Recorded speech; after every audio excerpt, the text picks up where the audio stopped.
nakatutok sa mga mahahalagang pangyayari. Nahuli na rin si Disvis Bamban-Tarlac Mayor Alice Go na aresto siya malapit sa Jakarta, Indonesia. At mga usaping dapat tutukan. Abot na sa 14 ang pinagsamang bilang ng mga nasawi bunsod ng bagyong Enteng. Ihahatid gabi-gabi ng inyong mga maasahang tagapagbalita. Nagpapatuloy ang search and retrieval operation ng mga rescue team ng Antipolo City Government. Tutungo sila sa San Mateo River. Ayon sa pamunuan ng Barangay Doña Imelda, ganoon na lang ang kanilang paalala sa mga residente malapit dito sa creek dahil sira na nga ang retaining wall na ito. Sa pangunguna ni News Anchor Barbie Mula.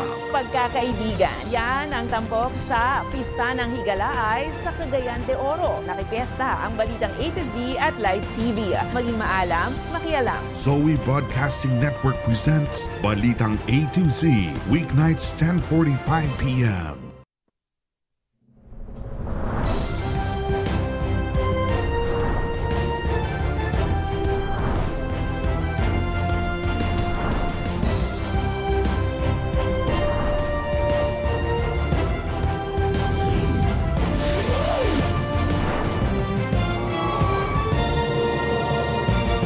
Luzon, Visayas, Mindanao at buong mundo. Ngayon ay Miyerkules, September 18, 2024. Ako si Barbie Mulak at ito ang Balitang A to Z.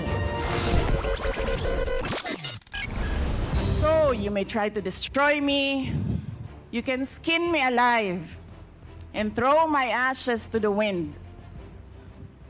But let it be known, you will find me unbowed. Vice President Sara Duterte tumangging mag-oath sa pagdinig sa Kamara. Dating Pangulong Gloria Arroyo ipinagtanggol ang bise. Dating Department of Budget and Management Official Lloyd Christopher Lau arestado sa Davao City kaugnay sa umano'y 41 billion peso illegal fund transfer noong COVID-19 pandemic.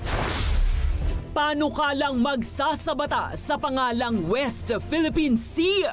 Dapat nang pirmahan ni Pangulong Marcos ayon kay Senator Tolentino. Tribo sa Surigao del Norte, hindi na kailangan ng weather forecast para makapaghanda sa paparating na sakuna.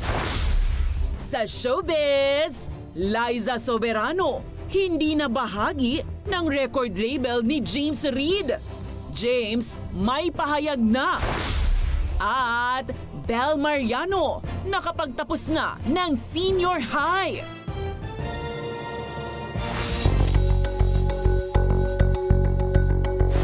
Magandang gabi, pambungad sa ating newscast ang panibagong drama sa Kamara. Sorpresang dumating si Vice President Sara Duterte sa House Committee hearing ukol sa paggamit ng pondo ng OVP. Pero tumanggi siyang manumpa ng katotohanan sa kanyang ibibigay na salaysay.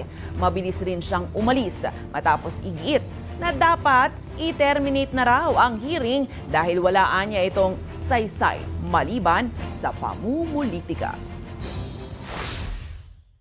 You can skin me alive and throw my ashes to the wind.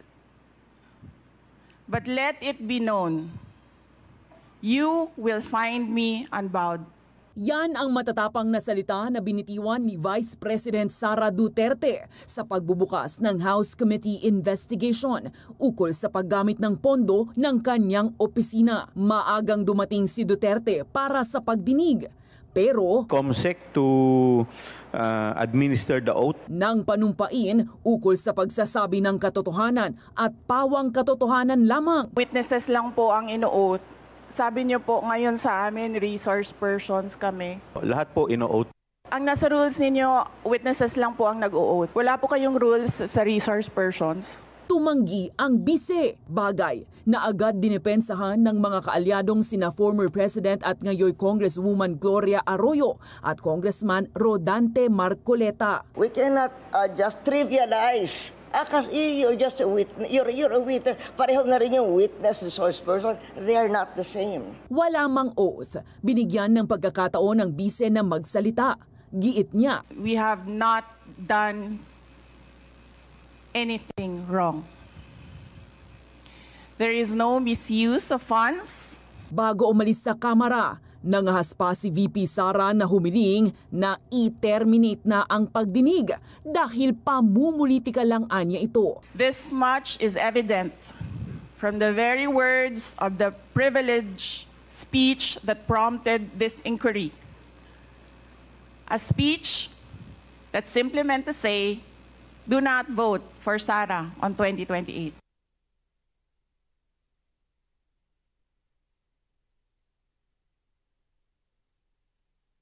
I just wish to remind the Filipino people, and that includes the OVP, ito po ay trabaho ng Kongreso. Busisiin ang budget. Nag-ugat ang issue sa privilege speech ni Congressman Rolando Valeriano kung saan kinukwestiyon niya kung sino ang mga naging benepisaryo ng nagdaang budget ng OVP. Matatandaang nagbaba ng Notice of Disallowance ang Commission on Audit sa OVP 2022 budget dahil sa kabiguan ng tanggapan ni Duterte na magsumite ng mga angkop na dokumentong magbibigay linaw sa kanyang naging paggastos. Never again! Ito ang sinabi ni Vice President Sara Duterte matapos tanungin kung makikipag-alyansa pa siya kay Pangulong Ferdinand Bongbong Marcos Jr. Tinanggihan din ni VP Inday ang posibilidad ng pakikipagkasundo kay PBBM at naidagdag na hindi naman talaga sila magkaibigan mula sa simula. Matatandaan na umalis si Duterte sa gabinete ni Marcos kasunod ng mga tensyon sa politika sa pagitan ng kanyang ama na si Rodrigo Duterte at ng kasalukuyang administrasyon. In the future. Hindi kami magkaibigan. Unang-una, nagkakilala lang kami dahil naging running mate kami. So, bago pa man kami naging running mates, hindi na kami nag-uusap. Nagkausap. Sit down tayo. Kahit pa. Hinihimok ni Senate Deputy Minority Leader Risa Hontiveros ang dating hepe ng Procurement Service ng Department of Budget and Management na si Lloyd Christopher Lao na pangalanan ng umano'y big boss sa likod ng korupsyon sa pondo ng gobyerno para sa COVID-19 pandemic noon. Binatikos ng Senadora si Lao at mga kasabwat nito sa pang-aabuso at pagkamkam sa kaban ng bayan habang maraming Pilipino ang nagdurusa sa sakit at gutom nung kasagsagan ng pandemya. Ngayong Miyerkules, tuluyan nang naaresto ng mga otoridad si Lao sa Davao City. Nabatid na sa Davao umano nagtago ang dating opisyal. Makaraang maglabas ng warrant of arrest ang Senado. Dagdag ni Hontiveros, dapat na magsilbing babala ito sa mga government officials na umaabuso sa kanilang kapangyarihan. Time to face the music, Attorney Lao. Oras na para harapin mo ang mga kaso laban sa'yo. Ngayong nasa kamay ka na ng batas, aminin na rin sana kung sino nga ba ang mga big boss na may pakana at nakinabang sa korupsyon sa bilyong-bilyong COVID-19 funds. Nananawagan si Pangulong Ferdinand Marcos Jr. sa mga gobyernong manggagawa na panatilihin ang transparency, accountability at integridad sa kanilang serbisyo sa bayan. Sa kanyang talumpati sa paggawad ng parangal sa mga nagwagi sa 2024 Search for Outstanding Government Workers sa Malacanang, sinabi ng Pangulo na ang halaga ng trabaho ay hindi sa mga parangal, kundi sa mga puso at buhay na nabago. Tinalakay din ng Pangulo ang mga inisyatibo ng ilan sa mga awardees tulad ng pagsasabuhay ng isang 15-hectare abandoned fish pond bilang eco park at ang pagkakaloob ng maayos na healthcare sa mga taong nasa ilalim ng kustudiya.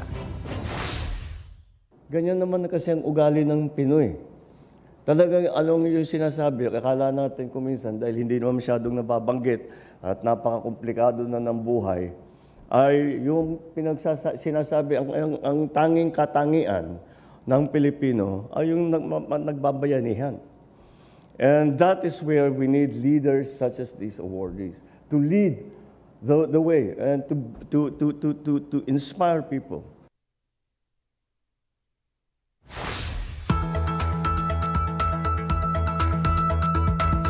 Sa Sa ating ulat panahon, kasalukuyan pa rin nasa loob ng Philippine Area of Responsibility ang Bagyong Helen. May layong 940 kilometers silangan ng extreme northern Luzon.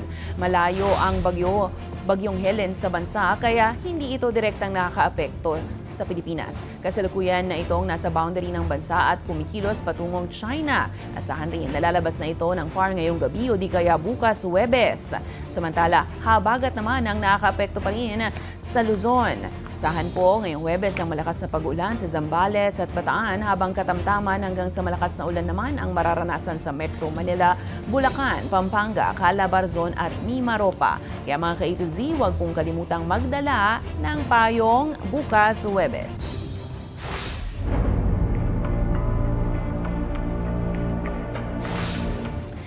Banda ng Department of Justice, maaaring kasuhan ang mga abogado ni dismissed Bamban-Tarlac Mayor Alice Go. Ito ay dahil sa mga questionableng counter-affidavit na kanilang isinumite sa kaso ng human trafficking ni Go. Ang sagot naman ng kampo ng sinibak na alkalde. Alamin sa balitang A to Z ni Ian Maghanoy. Full generalization mo tapos kukuhanin mo yung details sa tao. Kukuhanin mo yung detalya kay Alice. Kung talagang solid yung evidence, labas mo na lang. Ito ang mainit na buwelta ng kampo ni Alice Go kasunod ng babala ng Department of Justice na maaaring kasuhan ang mga abogado niya dahil sa mga questionableng counter-affidavit laban sa kasong human trafficking na kanilang isinumite sa prosekusyon. Giit ni Attorney Stephen David, kailangang maglabas ng ebidensya ang DOJ kung sila ay dapat kasuhan. Pero sagot ng DOJ, sa kanila nanggaling yung counter-affidavit, sila nag-draft nito, tapos sila ang nag-attach doon sa motion to admit.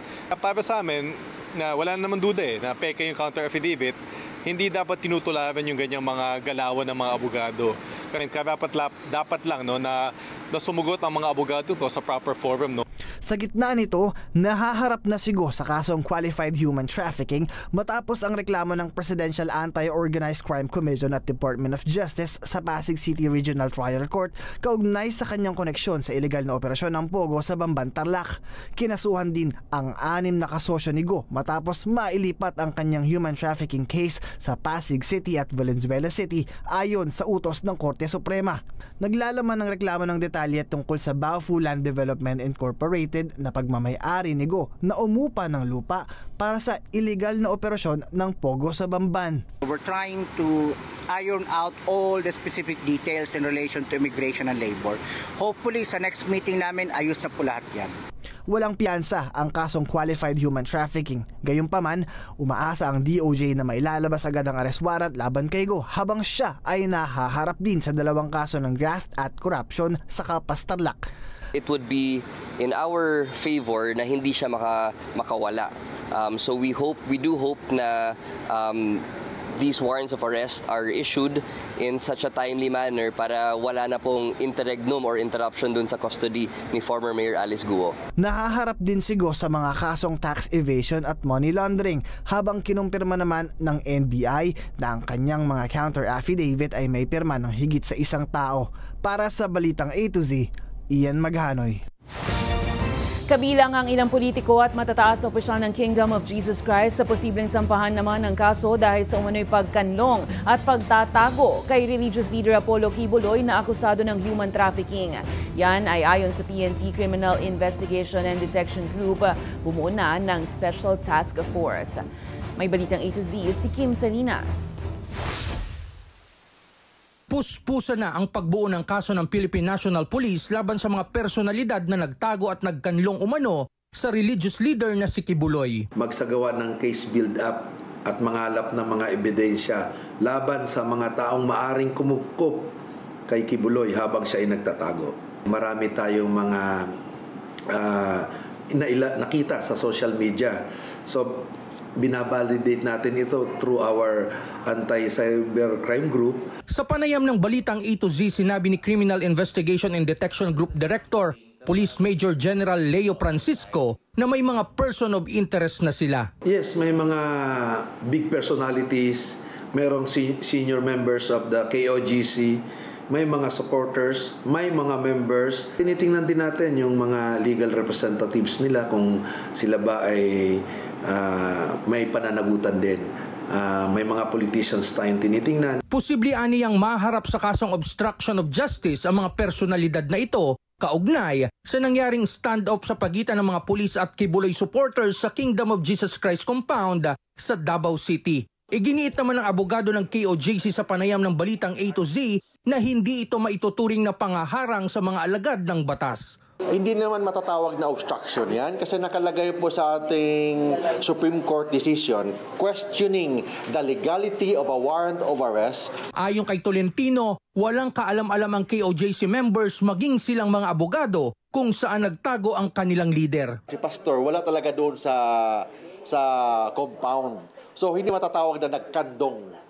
Hindi matatawag na nagkandong yung mga tao. Aniya, kilala ng KOJC ang nasa 15 hanggang 20 personalidad sa kanilang hanay na kasama sa CIDG investigation, ngunit hihintayin muna nila ang magiging resulta nito. Para sa Balitang A to Z, Kim Salinas. Abangan, Senate Majority Leader Francis Tolentino, hinimok si Pangulong Marcos na pirmahan na ang bill na magsasabata sa pangalang West Philippine Sea. At sa gitna ng kalamidad at nagbabagong klima, mga katutubong mamanwa, kabilang sa mga bumuo ng Community Resilience Plan. Abangan ang kumpletong ulat sa pagbabalik ng Balitang A to Z.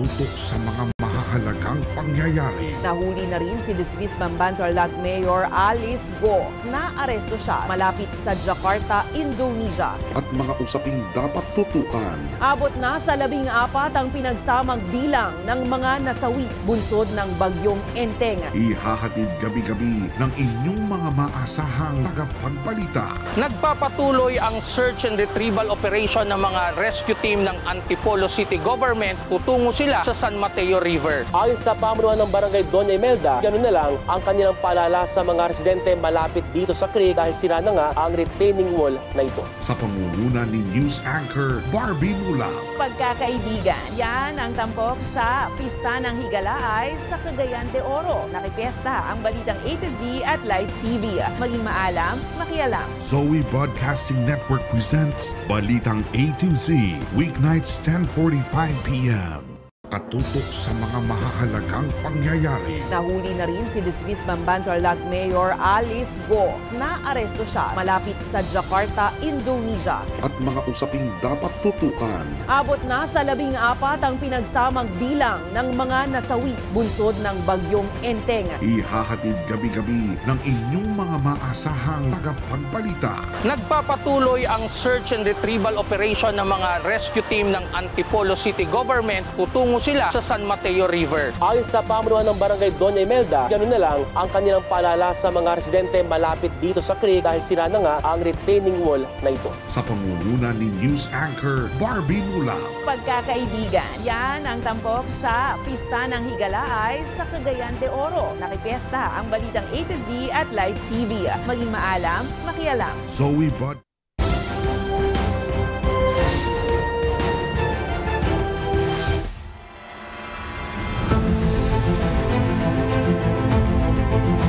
Hinihimok ni Senate Majority Leader Francis Tolentino si Pangulong Ferdinand Marcos Jr. na pirmahan na ang bill na magsasabata sa pangalang West Philippine Sea. Mungkahi rin ni Tolentino, magrenta ng mga barko ang Pilipinas upang madagdagan ang puwersa sa West Philippine Sea. May Balitang A to Z CH Cruz. Ilang araw matapos i-pull out ng Philippine Coast Guard ang BRP Teresa Magbanwa mula sa pagbabantay sa Escoda Shoal, inihirit ngayon ni Senate Majority Leader at Special Committee on Philippine Maritime Zones Chairperson Francis Tolentino ang pagrenta ng mga barko bilang pandagdag sa puwersa ng Pilipinas sa disputed waters. Would be more efficient because we will not be maintaining and we will have an instant flotilla and fleet of Philippine Navy or Coast Guard vessels top class plus the urgency. Kaugnay nito, ipiniresenta ni Tolentino ang mapa noong 1829 at 1835. Nakita na hindi totoo ang 9-dash line claims ng China. This will really show and prove na noon pa man, recognize na tayo na yung Bajo de Masinloc, Scarborough sa atin talaga. Para magkaroon ng pangilang claims ng bansa sa West Philippine Sea, marapat anyang pirmahan na ng Pangulo ang Maritime Zone Bill na magsasabata sa pangalang West Philippine Sea na siyang isusumite sa United Nations. Pati na ang Archipelagic Sea Lanes Act na maglilimita sa paggalaw ng foreign vessels sa karagatan ng Pilipinas.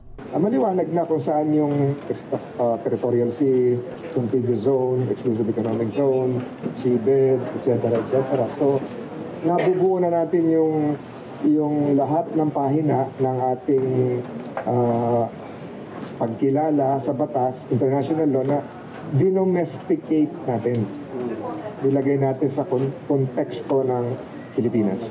Ayon kay Tolentino, nararapat na magsanay na ang Pilipinas ng sarili mga abogado na kakatawan sa bansa sa International Court sa halip na magbayad sa mamahaling foreign lawyers. Dami naman magagaling na abogado.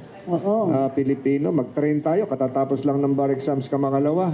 Pumili tayo ng 10 na top-notcher, yun lang ang pag-aralan nila. Samantala, pinaplano ng Department of Foreign Affairs ang pagsasampa ng resolusyon sa UN General Assembly ukol sa nagpapatuloy na pangharas ng China sa West Philippine Sea. Para sa Balitang A to Z, Ace Cruz. Sunod-sunod na naman ang mga bagyo at sama ng panahon para sa isang tribo sa Surigao del Norte. Mas matalas pa sa weather forecast ang kanilang pandama kung may paparating na sakuna. Ang kanilang Community Resilience Plan para palakasin ang kanilang komunidad sa Balitang A to Z ni Stanley Gahete. Sa bayan ng San Francisco, Surigao del Norte ay ang maliit na barangay ng Amontay. Tirahan ito ng humigit kumulang 1,000 residente, kabilang ay tinuturing na pinakamatandang tribo sa bansa, ang Mamanwa. Dahil tabing dagat, madalas hinahagupit ng bagyo ang komunidad na ito, katulad noong bagyong Yolanda noong 2013 at Odette noong 2020. Nawasak ang maraming mga tirahan ng tribo at maraming namatay na mga residente. Napag-alaman ng pamahalaan na hindi lahat ng kanilang programa ay angkop sa pangangailangan ng mga residente, kabilang narito ang tribo Mamanwa. Una, hindi talaga sila nabigyan ng pagkakataon na marinig yung mga boses nila. Ngayon, may equal na silang right na nang hinanaing nila, opinion, kung anong gusto nila sa community nila. Ayon sa katutubong si Paquito, may mga tradisyon sila ng pakikitungo sa kalikasan na galing pa sa kanilang mga ninuno. Halimbawa may darating na masamang panahon, ay malalaman din naman yun sa mga matatanda namin. Magawa tayo ng bahay, kay mamayang gabi darating yung masamang panahon. Ngayong umaga pa lang, magawa na ng bahay. Ang role ng IP is very important because may existing na sila ng mga ginagawa for resilient, no, na hindi natin alam, no? Like preparedness, binabasa nila yung hangin, no? Hangin, then before pa yung mga bagyo, nag-iimbak na sila ng mga, for example, food nila, no? Then even after disaster. Binubuo ngayon ang bagong resilience plan sa pagtugon sa mga kalamidad sa tulong ng LGU, mga NGO at United Nations, batay sa tradisyon, kakayahan, asset at pangangailangan ng komunidad. Sa pamamagitan ng Community Resilience Plan, nabibigyan ng boses ang komunidad at nabibigyan ng pagkakataong makilahok sa pagdidisenyo ng programa at polisiya na galing sa kanila. Kabilang sa prioridad ang magkaroon ng karapatan sa lupang tinitirahan, kabuhayan, suportang medikal at financial training. Naghahangad din ang tribo ng tulong sa edukasyon, pabahay at wifi connectivity. Masaya kami lahat na nakasama kami kasi na namin yung aming hinanakit at mga problemang na nailabas namin doon yung mga problema namin. Sa mga nagdaang bagyo ay zero casualty na sa komunidad dahil sa maagap na pagtugon ng mga residente sa tulong ng local disaster management officials. Na-explain naman namin sa kanila na maaring mangyari yung storm surge, gaya ng Yolanda, so hindi na natin hihintayin yon na mangyari. Binubuo na ang local executive order para sa mas matibay na mga komunidad sa Surigao del Norte. Para sa Balitang A to Z, Stanley Gahete, Surigao del Norte.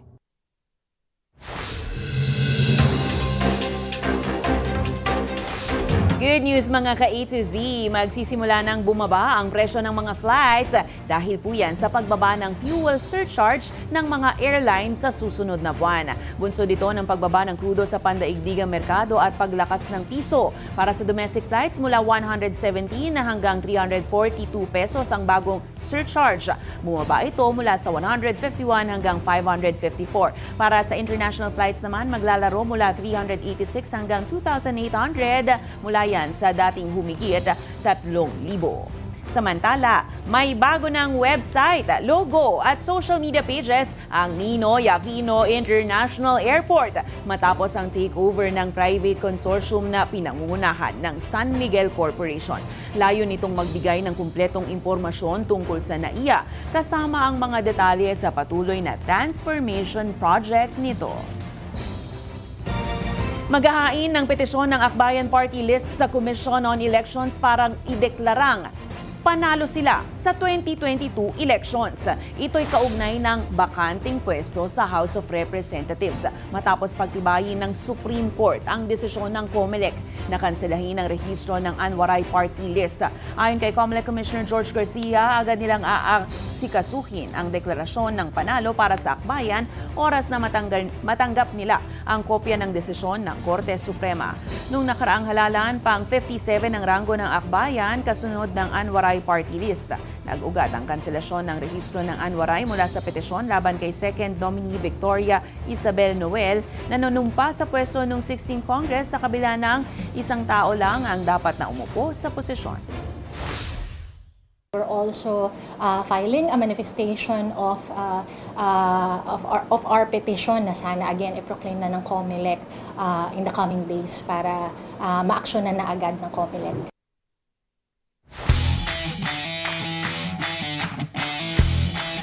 Bye-bye NBA! Dahil lilipat na sa EuroLeague ang isa sa kilala ng Pinoy fans na si Boban Marjanovic.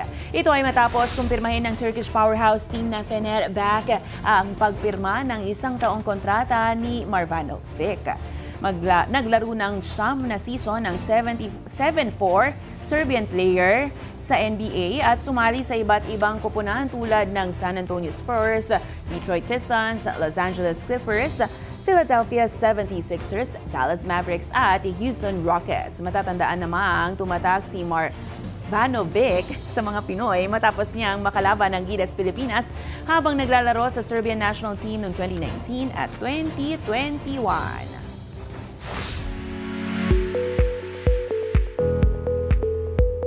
Good news! Sa kauna-unahang pagkakataon, isinagawa ng Polytechnic University of the Philippines Open University ang face-to-face classes para sa mga persons deprived of liberty o PDL ng Manila City Jail Male Dormitory.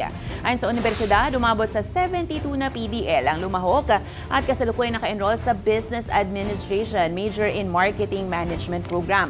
Parte ang inisyatibo sa pagbibigay ng kalidad na edukasyon sa mga marginalized sector at maabot ng mga PDL ang kanilang pangarap na makapagtapos ng pag-aaral.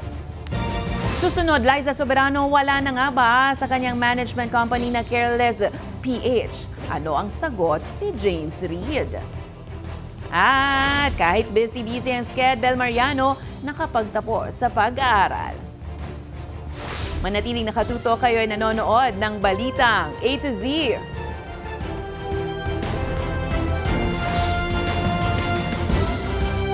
Tutok sa mga mahalagang pangyayari. Nahuli na rin si dismissed Bamban-Tarlac Mayor Alice Go. Naaresto siya malapit sa Jakarta, Indonesia. At mga usaping dapat tutukan. Abot na sa 14 ang pinagsamang bilang ng mga nasawi bunsod ng bagyong Enteng. Ihahatid gabi-gabi ng inyong mga maasahang tagapagbalita. Nagpapatuloy ang search and retrieval operation ng mga rescue team ng Antipolo City Government tutungo sila sa San Mateo River. Ayon sa pamunuan ng Barangay Doña Imelda, ganoon na lang ang kanilang paalala sa mga residente malapit dito sa creek dahil sira na nga ang retaining wall na ito. Sa pangunguna ni News Anchor Barbie Mula. Pagkakaibigan, yan ang tampok sa Pista ng Higalaay sa Cagayan de Oro. Nakipiesta ang Balitang A to Z at Live TV. Maging maalam, makialam. Zoe Broadcasting Network presents Balitang A to Z, weeknights 10:45 p.m. Katutok sa mga mahahalagang pangyayari. Nahuli na rin si dismissed Bamban-Tarlac Mayor Alice Go. Naaresto siya malapit sa Jakarta, Indonesia. At mga usaping dapat tutukan. Abot na sa 14 ang pinagsamang bilang ng mga nasawi bunsod ng bagyong Enteng. Ihahatid gabi-gabi ng inyong mga maasahang tagapagbalita. Nagpapatuloy ang search and retrieval operation ng mga rescue team ng Antipolo City Government. Tutungo sila sa San Mateo River. Ayon sa pamunuan ng Barangay Doña Imelda, ganoon na lang ang kanilang paalala sa mga residente malapit dito sa creek dahil sira na nga ang retaining wall na ito. Sa pangunguna ni News Anchor Barbie Mula.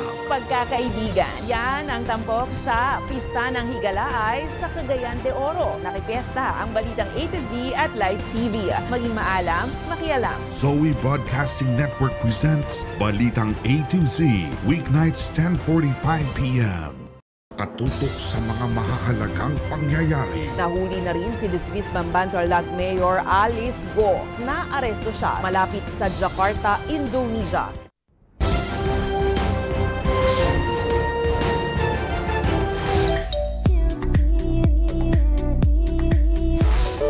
Kinumpirma ni James Reid sa panayam kay OG Diaz na umalis na si Liza Soberano sa kanyang management company na Careless PH. Ito ay matapos i-anunsyo ng Careless Music sa kanilang social media accounts na simula Hulyo 29, 2024, hindi na nila talent si Liza 2 taon matapos niyang pumirma ng kontrata. Ayon kay James, desisyon ni Liza ang umalis para mas pagtuunan ng pansin ng kanyang Hollywood career habang nakatutok naman ang Careless sa mga proyekto sa Pilipinas. Gayunpaman, tiniyak ni James na suportado pa rin at nire-respeto pa rin nila ang desisyon ni Liza. You know, we wish her all the best with her career in LA, with all of her international projects, everything she's doing. And, you know, I just wanted to know, may babalikan siya dito sa Pilipinas. If ever, na gusto yes. niya. You know, the Careless team is always here for her, no matter what. Sa Balitang Showbiz pa rin, role model talaga si Bel Mariano. Matapos siyang gumraduate ng senior high school sa kabila ng kanyang abalang schedule bilang artista at singer. Ibinahagi ni Bel sa kanyang Instagram na hindi naging madali na pagsabayin ng pag-aartista at pag-aaral. Pero nagdesisyon siyang ipagpatuloy ang kanyang edukasyon bilang pangako sa sarili at sa kanyang mga magulang. Kitang-kitang saya ni Bel sa kanyang mga larawan, suot ang toga na simbolo ng kanyang pagsusumikap. Congratulations, Bel! Kung kayo ay may kwentong kakaiba, mga kwento ng pag-ibig o storya ng inspirasyon at pag-asa, maaari niyo itong ibahagi. Sumali sa ating Facebook group na Balitang A to Z. Panoorin ang replay ng ating programa at sundan ang ating social media pages. Hanapin ang Balitang A to Z. Ang ating pabaong quote of the night ay mula sa isang American author na si Rick Warren. Sabi niya, "Nangangahulugang may pananagutan ang pagkakaroon ng kapangyarihan. Kung tinatanggihan mo ang pagkukulang sa ilalim ng iyong pamamahala, tatanggihan din ng tao ang iyong liderato." At yan ang mga balita at impormasyon, mga kwentong may dalang inspirasyon na tinutukan ng Balitang A to Z. Ako si Barbie Mula, maging maalam, makialam. Magandang gabi sa iyo, Pilipinas!